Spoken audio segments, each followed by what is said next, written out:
So the New York Jets lose once again, this time in the most embarrassing fashion possible to the New England Patriots. They are both 2 and 6 at the bottom of the AFC East. Just really, really embarrassing times for the entirety of the Jets fan base and organization. It doesn't get any worse than this. They've officially reached rock bottom. I really think the Patriots are probably the worst team in the league, especially how they lost to the Jags a week ago. I really think they're right there at rock bottom, man. So for the Jets to drop this game, for Greg Zerline to still be employed by the Jets is just absolute madness. And yeah, man, if I'm a Jets fan, even if I'm just like in the Jets organization, you got to be waving the white flag right about now, and it's over. Like this Aaron Rodgers experiment, it's all over. It's done. They went all in, with him when they traded for him. Got hurt 4 plays in his first year. I feel like that should have been just a bad omen. He should have retired right then and there. I get why he didn't. He wanted to come back. He wanted to fight through it, but the dude is 40 and he's dealing with a ton of injuries right now, and he's not playing his best ball. And I mean, if I'm a Jets fan, I'm hoping he retires. He really, really should retire. I've been saying this for many years now, but I really believe he should have retired 2 years ago when he lost to the 49ers at home. Jimmy G came to Lambeau and somehow won that game without doing anything offensively. I really think he should have retired then. So for him to still be playing in 2024 with just the way he's looking, with Davante Adams, with Allen Lazard, it didn't work. It didn't work. They gave him full control of the organization, of a billion-dollar franchise, and they fell flat on their face. Big surprise. Robert Saleh has to be somewhere smiling a little bit. I'm sure he still feels for his guys, for the players he had relationships with, but at the same time, man, like, he's got to be pretty happy that he's out of there. And good for him. Recently he signed with the Green Bay Packers as an offensive consultant, so he's on his way up. But man, for the Jets, I don't even know where to go from here. The fact that Davante Adams hasn't really done a thing since getting to the Jets, and yeah, I know he's only played 2 games so far, but he really hasn't done anything, hasn't really looked impressive either. The only thing he's done well is just give Garrett Wilson more space, because opposing defenses, their number one corner is on Davante, so that just means more space for Garrett Wilson, and he's gotten a lot of yards and extra catches the past few weeks, so that's the only way he's been useful in my opinion. But yeah, man, I don't really know where they go from here. You just kind of got to hope that Aaron Rodgers retires, because, man, if he comes back, it'll almost be like the same sort of situation it was with the Green Bay Packers, of Green Bay just wanting to move on, them kind of being in like an awkward relationship sort of space. So, to be honest, if hypothetically he were to come back, I'd have no words. I just feel really sorry for Jets fans again, because that would just be pretty miserable. It would really be similar to this year, if not worse. And man, I know the Jets can't really blow it up right now, because it's kind of redundant considering what they just gave for Davante Adams, but I feel like this roster is going to be, to be honest, man, I don't even know what you do here. Like, Aaron Rodgers put the Jets in a hole with all the moves and all the money they just spent, and just like all the investments they made. Like, prior to Aaron Rodgers, they had a good defense and they had Breece Hall.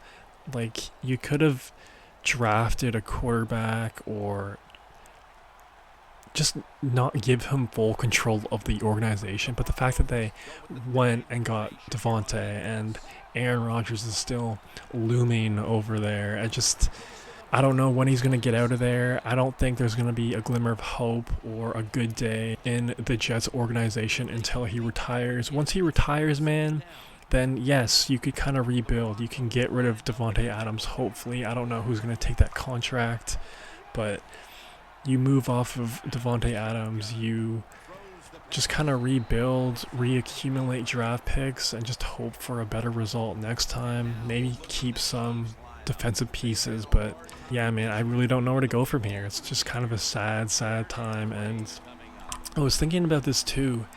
I feel like Jets fans have had it a lot worse than any other franchise in the NFL.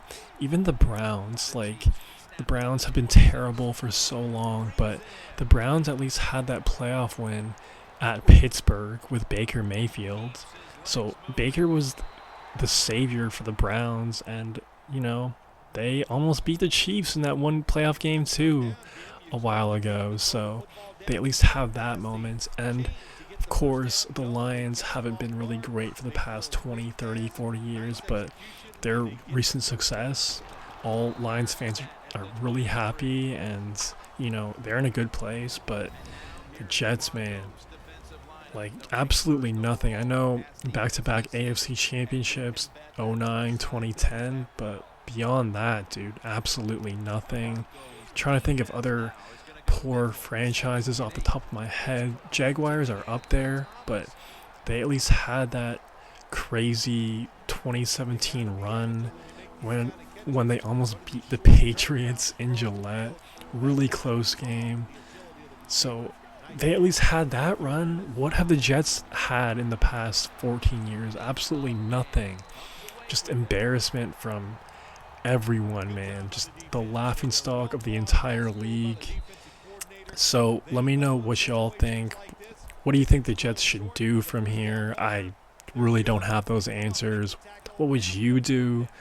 Would you just try to cut Aaron Rodgers in the offseason if he doesn't retire? Would you try to cut Devontae Adams even though you just traded for him? What would you do?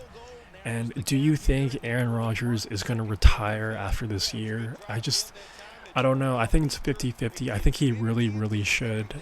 I don't know if he's going to want to go out like this, but I think this is the only way he can go out. He just doesn't have it anymore, and he's always been an injury-prone guy, and his body is just falling apart. And, you know, he's taking some big shots, but, like, he was always frail, man. Like, go back to all the injuries he suffered after that Super Bowl win in 2010. Dude's been banged up a lot, missed a lot of time.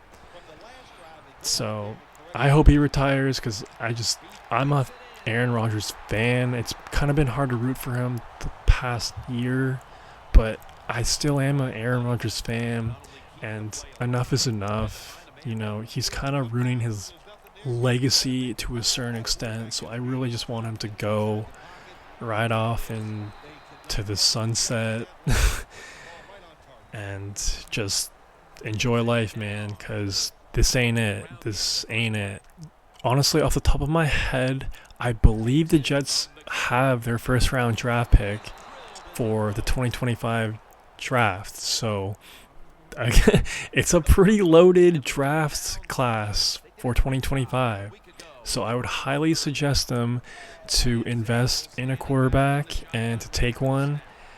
And man, you just gotta be crossing your fingers. Just you gotta be hoping that he does retire, because that would just be another awkward situation. And man, just thinking about it makes me roll my eyes. But it is what it is, man. We'll see what happens. If you made this far, please subscribe. Help out your boy a lot. Let me know what y'all think about in the comments. And yeah, man, that's all I got for right now. Peace. Well, I hope the defense learned a little something on that drive. The way they are playing is not working. So you are allowed to blitz in this league. You can take a chance. That's what I suggest. Get after it, be more aggressive, and blitz that offense. They'll take it at the 20. The Chiefs stepping back onto the field to get this next drive underway. Their previous possession was a field goal. Yeah, I think they feel good about that field goal. They made some good plays, and they got down there, and they moved the football, and they got in position where they could kick the field goal. Now you take the knowledge that you gained from that last drive, use it, or try to go down there now and score a touchdown. They've got to be wondering, though, can they finish off a drive today? The Chiefs take it from the 23. Stewart's able to read that play and make the hit. third long situations, a lot of coordinators in this league will run a draw play on third long. Why? Because they're just looking for field position, pick up a few yards, and then by some miracle, if the running back's able to make guys miss, break some tackles, and pick up a first down, man, that's just great.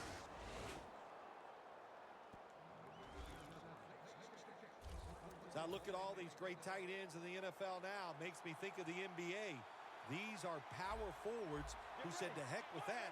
They want to be pass catchers, and they're good at it. Now 1st and 10. Takes it from the strong eye.